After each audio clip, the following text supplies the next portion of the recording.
La réforme des forces armées nationales est au centre du conseil d'administration du secteur ministériel de la Défense. Une réforme qui se fera selon un plan stratégique couvrant la période 2017-2021. Les travaux de ce CACEM ont débuté ce jeudi sous la présidence du ministre de la Défense nationale et des anciens combattants. Tout est fin prêt pour la tenue de la 25e édition du FESPACO, le festival panafricain du cinéma et de la télévision de Ouagadougou. À moins de 10 jours de l'événement, le comité national d'organisation rassure que toutes les dispositions sont prises pour que la fête du cinéma africain soit belle. Une nouvelle plateforme de recherche d'emploi au profit de la jeunesse burkinabé dénommée ONEF Job. C'est une plateforme de publication des offres d'emploi via les téléphones portables. Son but est d'améliorer l'accès à l'information pour les chercheurs d'emploi sur le territoire national et international. En Côte d'Ivoire, les acteurs de la filière cacao sont en grève depuis hier. À l'origine de ce mécontentement, les stocks de cacao qui dorment dans les ports du pays, une situation due à la baisse du prix de cacao sur le plan international.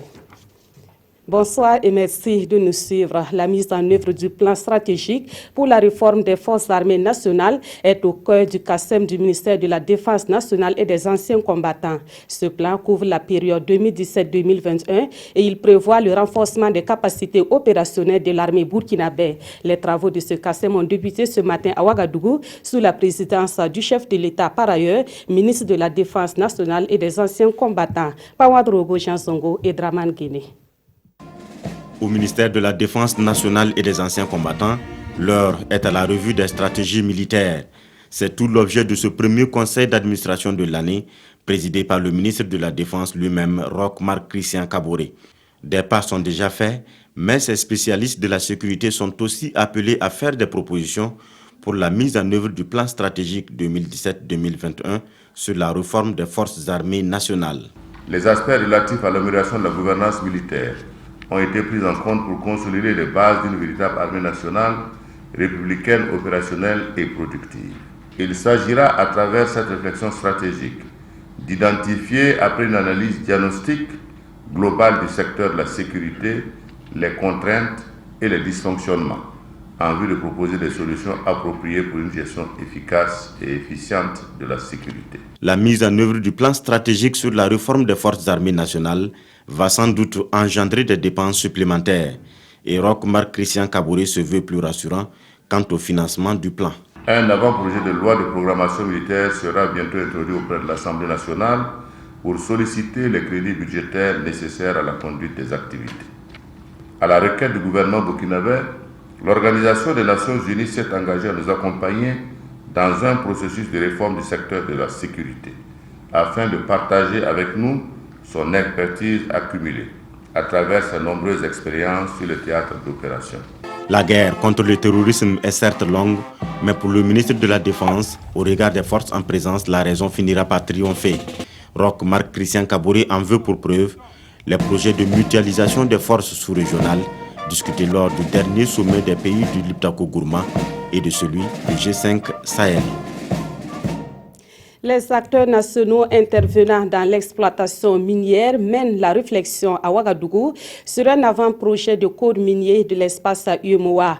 En tenant compte du contexte burkinabé, ils vont apporter des observations et des amendements aux documents en cours d'élaboration. Cela permettra de prendre en compte les réalités du moment dans le secteur minier de l'espace UEMOA. Plus de précisions avec Paul-David Bambara et Abdelaziz Yagibou. Les retombées des mines ne sont pas ressenties comme il se doit par les populations de l'espace UEMOA, et cela malgré l'embellie du secteur. Du fait des insuffisances que présente le code minier communautaire de l'Union en vigueur depuis 2003, les intérêts des populations, notamment celles riveraines des mines, ne sont pas suffisamment pris en compte. Au plan fiscal, au plan de la gestion de l'environnement et de l'intégration du secteur minier dans le reste de l'économie, les cartes sont à rebattre. De commun accord, les pays de l'UEMOA optent de ce fait de réviser leur code minier communautaire. Et après l'élaboration d'un avant-projet relatif, il est demandé aux différents pays d'apporter des amendements et des observations. Nous sommes attachés les services d'un consultant qui a fait dans un premier temps le tour des États membres, qui a rencontré les acteurs, qui a pris en compte leurs attentes et qui nous a proposé aujourd'hui un projet de code. que nous avons retourné au niveau des États. Le 18 janvier dernier, le Bénin a tenu une réunion pareille. Le Mali a commencé hier son examen. Le Burkina, le 16 et le 17, donc commence aujourd'hui. Le Sénégal commence demain. Chaque pays aura certainement des spécificités liées à son code, mais globalement, l'ensemble, il doit y avoir un seul fil conducteur pour l'ensemble de nos codes miniers, de sorte à ce que nous puissions être ensemble, qu'on ne se laisse pas diviser. Après un large débat autour de l'avant-projet de code, il sera élaboré un projet de code qui tient compte des aspirations des populations, mais aussi qui s'adapte et qui profite mieux aux économies des différents pays de l'UEMOA. L'autorité de développement intégré de la région du Liptako-Gourma a officiellement lancé les projets financés par le Fonds d'appui aux initiatives de coopération transfrontalière. Ces projets sont au nombre de 5 et ils seront mis en œuvre au Burkina Faso, au Mali et au Niger. Leur coût s'élève à plus de 240 millions de francs. Le lancement de ces projets a eu lieu au cours d'un atelier organisé le 14 février dernier à Dori. Plus de précisions avec Martin Oudrago et Bernard Diassou. Le projet de sécurisation de la zone pastorale de Ekeou dans la commune de Falagountou et le projet coopération transfrontalière autour du forage Christine au Burkina Faso sont officiellement lancés à travers cet atelier national.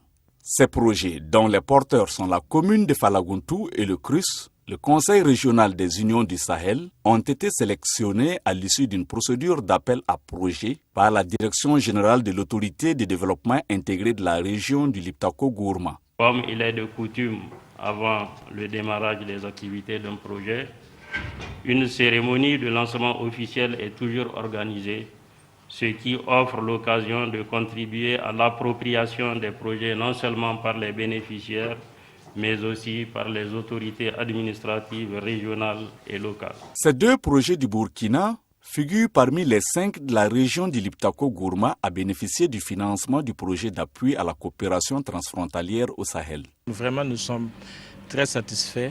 En tout cas, nous n'allons pas hésiter un seul instant à revenir vers la LG pour proposer, pour soumettre d'autres projets transfrontaliers afin que nous puissions bénéficier de leur accompagnement. Et pour en bénéficier, la LG demande de faire bon usage des fonds qui sont mis à la disposition pour le mieux-être des populations des localités concernées par les projets. Le processus de la NDT, c'est-à-dire la neutralité en matière de dégradation des terres, est un concept qui est d'actualité au ministère en charge de l'environnement. Le lancement de ce processus a été fait au cours d'un atelier organisé ce 16 février à Ouagadougou. L'atelier a réuni les experts de l'environnement et l'objectif était de les informer sur le rôle de la NDT dans les politiques de lutte contre la désertification et la gestion durable des terres. Isaka Ouedraogo, Ismaël Dilma, Sirima.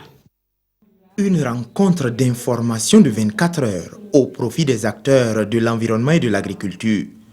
Ils reçoivent ici des explications pour maîtriser le processus de neutralité en matière de dégradation des terres, NTD. Ce processus vise à évaluer l'état actuel des terres et ses facteurs de dégradation. La question problématique de la dégradation des terres ainsi que de la désertification sont des questions préoccupantes. Et à travers cet atelier, l'ensemble des acteurs du secteur du développement rural vont réfléchir sur le mécanisme pour permettre au Burkina Faso de juguler ces deux questions.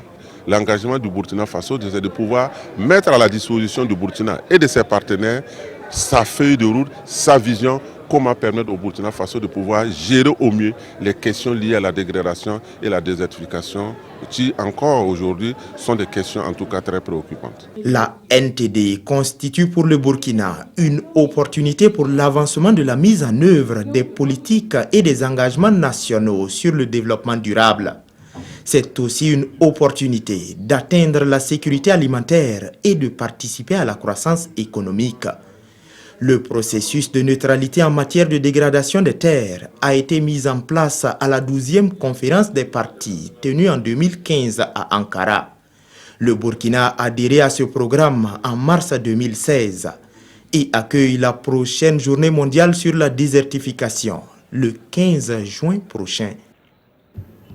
On reste au ministère en charge de l'environnement pour parler de transfert de compétences et des ressources forestières. Le sujet est au centre d'un atelier qui regroupe les partenaires techniques et financiers de ce ministère et les présidents des conseils régionaux. C'est également le lieu pour eux de définir les stratégies pour augmenter les superficies forestières. Le reportage de Roger Kam et Zoubaviel David Dabiri. Ces acteurs de l'environnement et les élus locaux accordent leur violon sur les modalités de transfert de compétences en matière de ressources naturelles et de l'environnement aux collectivités territoriales. La préservation du couvert végétal est vitale pour la résilience des populations rurales. Et au cours de cet atelier, la réflexion va également porter sur l'augmentation des superficies des formations forestières dont le taux de couverture est de 14% depuis 2002. Au niveau de l'environnement, il y a bien sûr des compétences que le ministère de l'Environnement doit forcément transférer aux collectivités. Afin de pouvoir, avec les acteurs, non seulement comprendre le système, également les modalités de transfert de ces compétences et de ces ressources, surtout aux collectivités, il fallait créer d'abord le cadre de dialogue. Et un travail a été fait et nous avons convié aujourd'hui les premiers responsables des collectivités territoriales de venir partager avec nous notre préoccupation et notre vision. Des projets qui s'inscrivent en droite ligne avec la stratégie de développement adoptée en mars 2007 par le ministère en charge de l'administration territoriale. Nous attendons donc que ces présidents de conseils de collectivité puissent vraiment s'approprier ce qui a été proposé, qu'ils puissent aussi faire des observations sur ce qui leur est proposé, parce que ce sont eux qui sont sur le terrain, ce sont eux qui vivent les réalités du terrain. Ces projets de renforcement des forêts au profit des collectivités sont soutenus par le programme d'appui au secteur forestier. Entre 2014 et 2015, ce programme a subventionné 31 projets émanant des collectivités locales à hauteur de 526 millions de francs CFA. Autre point de l'actualité, tout est fin prêt pour la tenue de la 25e édition du FESPACO, le Festival panafricain du cinéma et de la télévision de Ouagadougou. À moins de 10 jours de l'événement, le Comité national d'organisation rassure que les dispositions sont prises pour que la fête du cinéma africain soit belle. Ce comité était face à la presse ce jeudi pour décliner les grands axes du déroulement du FESPACO 2017. On fait le point avec Adama Guiti et Frédéric Etienne Bassenga. Le Comité national d'organisation du Festival panafricain du cinéma et de la télévision de Ouagadougou rassure, des dispositions sécuritaires fiables sont mises en place pour cette 25e édition. Nous serons sur les lieux de projection, nous serons sur les lieux de rue marchande, partout où il y aura du monde, partout où il y aura un regroupement. La commission sécuritaire a mission donc d'offrir le cadre sécurisé.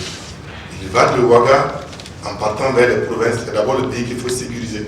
Et c'est la ville ensuite, et les lieux particuliers d'activité. Et à ce niveau-là, je crois que nous sommes à pied d'œuvre et tout est, les petits plats et les gros plats sont en train de se ranger. Et je pense que nous sommes en mesure de dire que nous sommes confiants et ça avance bien. Le FESPACO 2017, ce sont 160 films en compétition et 4 salles numérisées seront équipées pour améliorer les conditions de projection. Le FESPACO 2017, c'est aussi le maintien des projections de presse en présence des réalisateurs. Des rencontres professionnelles sont également au rendez-vous. Le clou des rencontres professionnelles, c'est le colloque. Le colloque sur le thème formation et métier du cinéma et de l'audiovisuel. Donc, le colloque, le maître d'œuvre et en même temps le maître d'ouvrage cette année, c'est le doyen Gaston Kaboré. En plus de ça, il y a une dizaine de rencontres professionnelles qui sont prévues sur différents thèmes. Et cette année, pour la deuxième fois, l'OIF va organiser donc son concours de pitch. Des galeries marchandes, le marché international du cinéma africain et le village Akwaba du pays invité d'honneur la Côte d'Ivoire, voilà d'autres cadres de rencontres des festivaliers. La cérémonie d'ouverture aura lieu cette fois au stade municipal Issoufou Joseph Konombo et la clôture au Palais des Sports de Ouaga 2000. Autre événement qui se profile à l'horizon, c'est bien le 8 mars, journée internationale de la femme. Le gouvernement a tranché en faisant du Faso d'Amfani le paille officiel du 8 mars. Et si la décision est saluée par les acteurs du domaine du tissage, ces derniers estiment tout de même que la décision arrive un peu tard puisque le marché est déjà inondé par des pailles griffées 8 mars, mais autres que le Faso d'Amfani. Conséquence, ils se retrouvent avec des stocks importants de pailles tissées qu'ils ont du mal à écouler. On fait le constat avec Paul David Bambara et Sanoua Christine Koulibaly. Entre quelques jets de la navette de son métier à tisser, Madame Bafio Gaucher laisse sans piation et la livraison de ses pains tissés. Et cela sans pression aucune, car pour l'édition 2017 du 8 mars, elle a pris les devants. Moi, j'ai commencé à faire la production en mois de novembre, après le lancement du 28 octobre. Même constat chez Madame Kouala, même si cette dernière reconnaît n'avoir pas eu entre-temps le cœur à l'ouvrage face à la multitude des pains industriels sur le marché. Nous avions commencé à tisser, mais quand nous avions vu les pagnes industrielles sur le marché, nous étions découragés.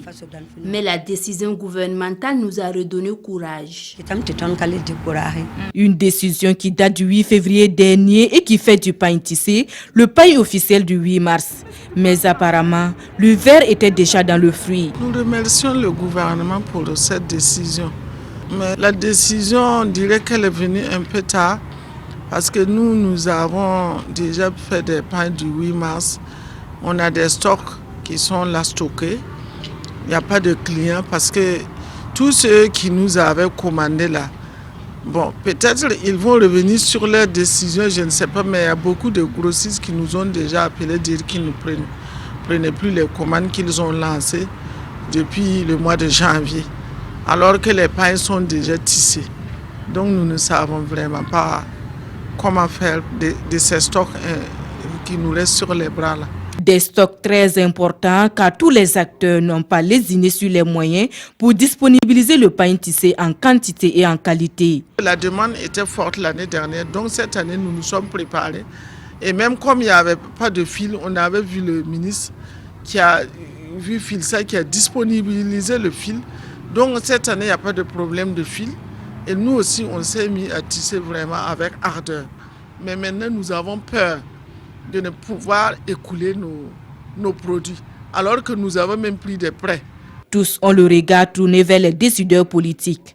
Des décideurs qui peuvent permettre au Faso d'Amfani de jouer sa partition dans la création d'emplois et la lutte contre la pauvreté au Burkina Faso. En 2016, c'est 5000 balles que la filature du Sahel a mis dans le circuit de distribution pour les femmes qui sont engagées pour les accompagner à faire le 8 mars. Donc c'est 5000 balles transformées en pièces, parce que les gens achètent un pain et demi, c'est 257 000 pièces, qui représentent 2,5 milliards en 5 mois. Je ne suis pas sûr qu'au Burkina, en tout cas en termes de transformation locale, d'autres secteurs sont capables de faire autant. Un secteur qui peut encore mieux faire pour peu que les autorités exploitent toutes les opportunités, foi de Désiré Ouedraogo. Pour lui, en plus du 8 mars, les tenues scolaires sont une manne dormante pour non seulement donner au Burkina Faso une véritable identité vestimentaire, mais aussi pour participer à la création de richesses. Dans l'actualité également, nous parlons à présent de cette nouvelle plateforme qui va intéresser les jeunes en quête d'emploi. L'Observatoire national de l'emploi et de la formation a lancé ce jeudi une nouvelle plateforme de recherche d'emploi dénommée ONEF Job. C'est une plateforme de publication des offres d'emploi via les téléphones portables. Son but est d'améliorer l'accès à l'information pour les chercheurs d'emploi sur le territoire national et international. Des explications avec Kwale Nebié et Oumou Sissi. ONEF Job, plateforme de publication des offres d'emploi via SMS à travers les téléphones mobiles, une aubaine pour les jeunes en quête d'emploi. Une plateforme inédite au Burkina Faso, car elle permet aux jeunes des 45 provinces et de la diaspora d'avoir accès aux mêmes offres d'emploi. Et pour cela, 3 modes de souscription sont disponibles. Vous partez dans la partie messagerie du portable, vous écrivez ONEF, que ce soit en minuscule ou en majuscule, ONEF. Vous tapez également espace, vous mettez le code emploi. C'est pour vous dire que pour chaque profil, il y a un code indiqué. Donc vous mettez le code, Il met espace, il met maintenant le diplôme approprié. Et il envoie le message au 3401. Maintenant, pour le second mode de souscription, il suffit de taper tout simplement O9, espace, et vous mettez simplement ici le code emploi. Le troisième mode de souscription, on tape tout simplement O9, espace, non précisé. Avec le lancement de O9 Job, le ministère de la Jeunesse, de la Formation et de l'Insertion professionnelle veut améliorer l'accès à l'information sur les opportunités d'emploi existantes. C'est un outil qui va aider la jeunesse. Ça ne viendra pas résoudre tous les problèmes des jeunes, mais ça permettra en tout cas aux jeunes de pouvoir avoir des opportunités supplémentaires dans leur quête d'emploi. L'Observatoire national de l'emploi et de la formation est en partenariat avec 2 compagnies de téléphonie mobile. Et pour permettre aux chercheurs d'emploi d'avoir toutes les informations concernant les offres d'emploi, un call center est mis à leur disposition.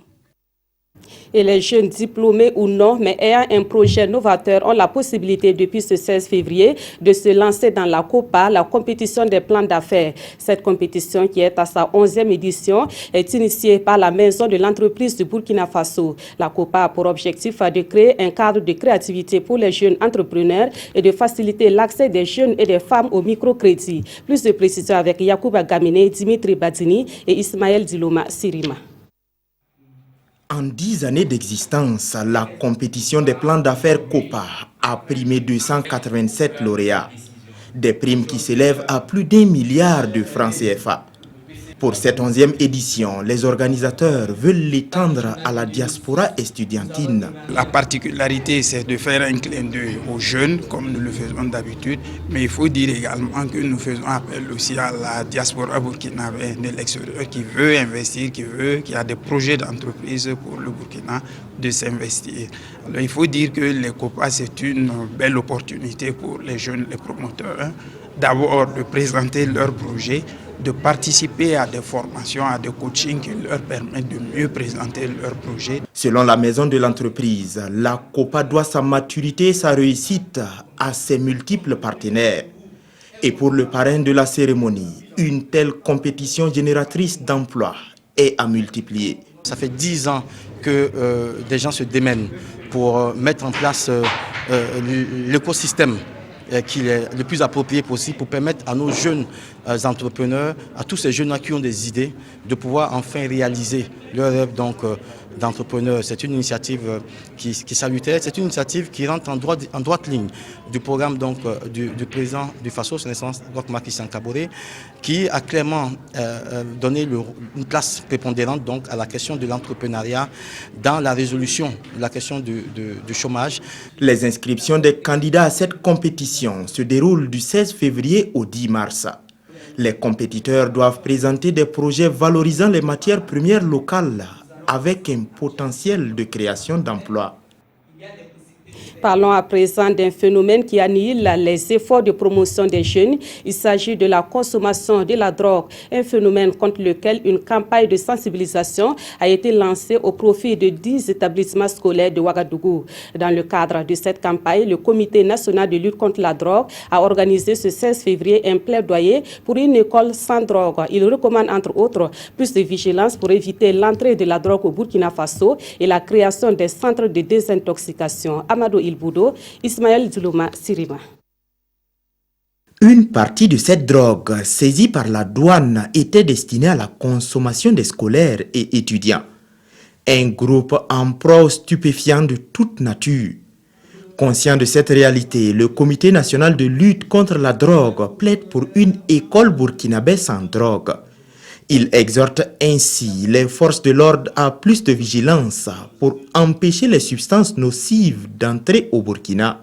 Et le second niveau, c'est au niveau de la société civile. Donc c'est notre rôle de sensibiliser à tous les niveaux de manière à réduire la demande. Ça veut dire que lorsque les gens seront conscients, lorsque cette jeunesse prendra conscience des méfaits effectivement de la drogue, la demande va diminuer puisqu'ils vont s'abstenir. Et nous avons estimé que les enfants, c'est l'avenir de ce pays et il faut faire quelque chose pour pouvoir les accompagner parce qu'ils n'ont pas atteint cette maturité, cette capacité de pouvoir faire un recul et ne pas rentrer en contact avec la drogue.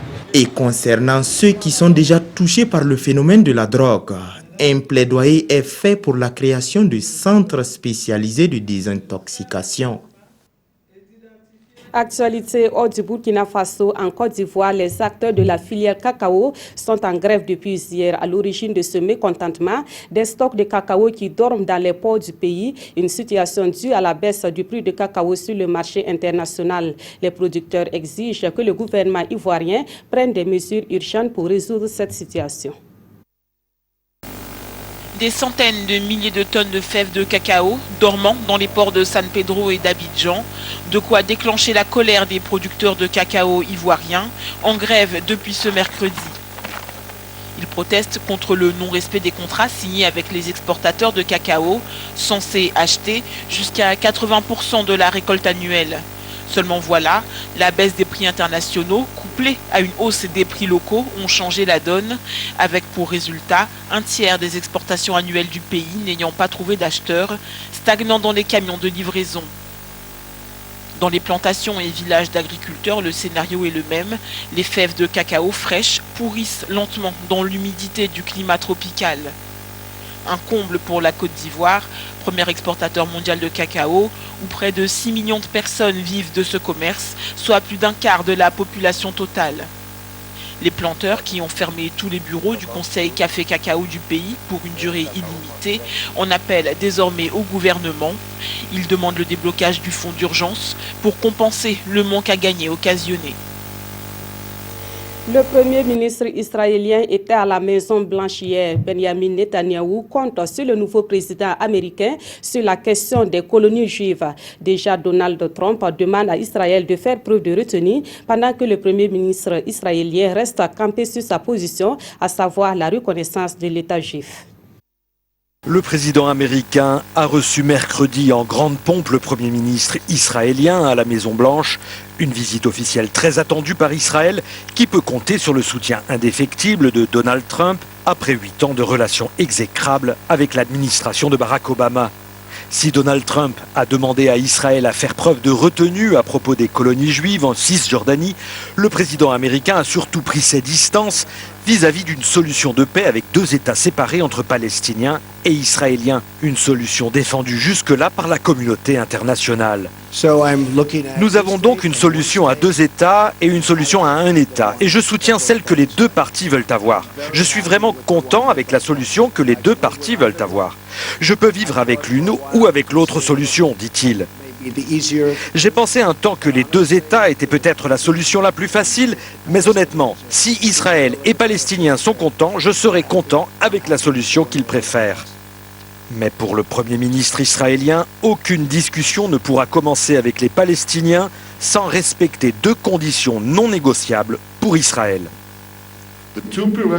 Les 2 prérequis pour la paix, à savoir la reconnaissance de l'État juif et la sécurité nécessaire à Israël en Cisjordanie, restent pertinents, dit-il. Mais nous devons rechercher de nouveaux chemins et de nouvelles idées pour rétablir ces 2 prérequis. Quant au projet de déménager l'ambassade américaine de Tel Aviv à Jérusalem, Donald Trump n'y a visiblement pas renoncé. Nous y réfléchissons très sérieusement, a-t-il dit, mais aucune décision n'a été prise. Nous verrons bien ce qui se passe, a conclu le président américain. On revient chez nous pour clore ce journal avec la revue de presse. Le jugement imminent des membres du dernier gouvernement de Blaise Compaoré est évoqué dans les parutions de ce jeudi. Autre sujet qui a intéressé les quotidiens, la situation sécuritaire au Mali voisin. Des précisions avec Touboum Evelyne Dabiri. Jugement imminent, Blaise Compaoré et ses ex-ministres seront bientôt jugés. Diversement mais unanimement, les parutions de ce jour résument le communiqué de la Haute Cour de justice burkinabé. C'est sur le dossier de l'insurrection populaire d'octobre 2014 que l'ancien président Blaise Compaoré et son gouvernement seront poursuivis, écrit le quotidien. Et ce, dans le cadre de la répression sanglante des manifestants, explique Notre Temps. Sur les 34 membres que compte ce gouvernement, 7 n'ont pas répondu aux convocations, selon Aujourd'hui au Faso, qui publie leur identité. Blaise Compaoré, Assimi Kouanda, Koumba Bari Boli, Marie-Lucien Bebamba, Lamoussa Salif Kabore, Salif Ouedraogo et Tenga Jérémy Ouedraogo. Néanmoins, ils seront jugés par contumace, précise le communiqué du parquet général près la Cour de justice dans ce journal. Autre fait de l'actualité, la situation sécuritaire au Mali. Les journaux rapportent différents faits qui mettent en mal la paix dans ce pays. Enlèvement de 4 Mauritaniens le lundi 13 février, dont 2 enfants, selon le quotidien. Un projet d'attentat déjoué à Kidal par l'opération Barkhane grâce aux informations données par la population, écrit Sidoya. Autant de faits qui amènent le pays à s'interroger. Thanatos a-t-il élu domicile au Mali? Pour ce journal, cette question mérite d'être posée tant le Mali peine à retrouver la paix qui le caractérisait autrefois, car en plus des actes terroristes, l'affrontement intercommunautaire dans le Massina, un problème entre Bambara agriculteurs et Peul éleveurs qui pourrait se transformer en un véritable incendie si rien n'est fait, explique le pays. Et c'est la fin de ce journal. Merci de l'avoir suivi. Demain, vous avez rendez-vous avec Fousséni Kindo dans l'édition du 20h. Excellente soirée sur la RTV et à très bientôt.